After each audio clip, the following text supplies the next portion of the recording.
మీకు మనసుకి చాలా బాధ అవుతుందా? ఆ విషయం ఎవరితోనూ చెప్పుకోలేం స్వామి అనేంత కష్టమవుతుందా?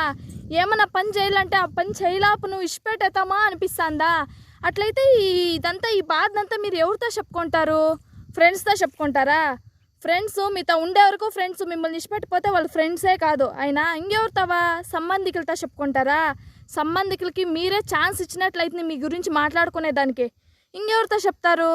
నేను చెప్తాను.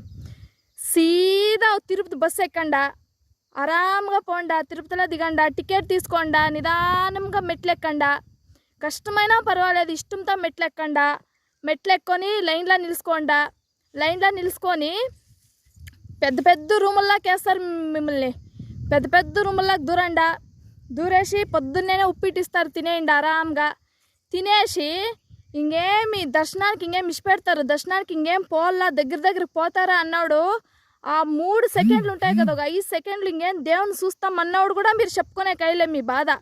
ఇంకెప్పుడు చెప్పుకుంటారు? నేను చెప్తాను. ఇంకేం మీరు దర్శనం చేసుకొని ఈ పక్క వచ్చేస్తారు కదా లెఫ్ట్ సైడు, అప్పుడ వెనక స్వామివారి విగ్రహం ఉంటుంది కదా గోడ వెనకాల, ఆడు కూర్చోండా ప్రశాంతంగా చక్కమిక్కలు వేసుకొని కూర్చొని ఏడుసుకొని మీ కష్టం ఏముంది, మీ బాధ ఏముంది అంతా దేవునితో చెప్పుకోండా. దేవుని కన్నా ఇంకెవరుండారు చెప్పండి మీ బాధ చెప్పుకునేకి? దేవుడే బెస్ట్. నాకు కూడా ఇవంతా యోచన చేస్తా అంటే తిరుపతికి పోలా అనిపిస్తుంది. ఇంక మీకు